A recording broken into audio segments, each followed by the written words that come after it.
Praise the Lord. இயேசு கிறிஸ்துவின் நாமத்தினாலே அன்பின் வாழ்த்துக்கள். இந்த நாளிலேயும் நம்முடைய ஆத்மா பரிசுத்தமாக இருக்க வேண்டும் என்று சொன்னால் நம்முடைய விதையானது ஆவிக்குரிய வாழ்க்கையிலே வளர வேண்டும். நம்முடைய விதையிலே வளர விடாதபடி சில பாவ கிரியைகள் இருக்கும் என்று சொன்னால் இன்றைக்கு ஒரு பாவத்தை குறித்து நம்ம பார்க்க போகிறோம். யாக்கோபு 3:14 சொல்லப்பட்டு இருக்கிறது, உங்கள் இருதயத்திலே கசப்பான வைராக்கியத்தையும் என்று சொல்லப்பட்டு இருக்கிறது. யாக்கோபு 3:14 உங்கள் இருதயத்திலே கசப்பான வைராக்கியம் இருதயத்திலே இருக்கும் என்று சொன்னால் நிச்சயமாக கிறிஸ்துவின் அன்பை இழக்க நேரிடும். அதில் எந்த சந்தேகமும் இல்லை.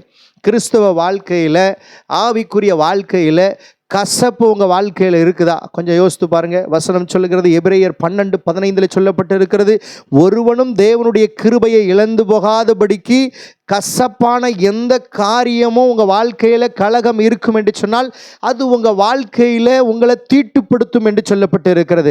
அப்போ தீட்டுள்ள வாழ்க்கை நம்ம இடத்துல காணப்படுகிறது என்று சொன்னால் கசப்பு முக்கியமான ஒரு பகுதியாக இருக்கிறது. கசப்பு என்பது நம்முடைய வாழ்க்கையில் இருக்கும் என்று சொன்னால் நிச்சயமாக தேவனுடைய கிருபையை நாம் இழந்து விடுவோம். கசப்பு நம்ம வாழ்க்கையில் இருக்கவே கூடாது. எத்தனை பேருடைய வாழ்க்கையில் கசப்பு இருக்கிறது? உங்கள் வாழ்க்கையில் கசப்பு இருக்கிறதா? உங்கள் குடும்பத்திற்குள்ளே கசப்பு இருக்கிறதா? உங்கள் குடும்ப உறவுகளுக்குள்ளே கசப்பு இருக்கிறதா? நீங்கள் வேலை செய்கிற இடத்துல ஒரு கசப்பு இருக்கிறதா?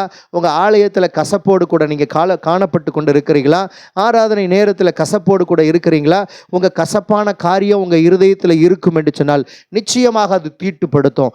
இந்த நாளில் சொல்கிறேன், இந்த உபவாச நாட்களிலேயும் சொல்கிறேன், அப்படிப்பட்ட கசப்பான காரியம் நம்முடைய இருதயத்தில் இருக்கும் அப்படின்னா, உங்கள் இருதயத்தில் கசப்பு இருக்கும் அப்படின்னா இன்றைக்கே அதை தூக்கி எறிந்து விடுங்கள்.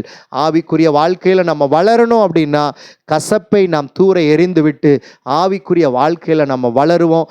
நிச்சயமே ஆண்டவர் நம்மை ஆசீர்வதிப்பாராக. எந்தெந்த காரியங்களில் கசப்பு இருக்குது அப்படின்னு சொல்லி நீங்கள் நிதானித்து ஆராய்ந்து பார்ப்பீர்கள் என்று சொன்னால் அந்த கசப்பை எல்லாம் எடுத்து போட்டுருங்க.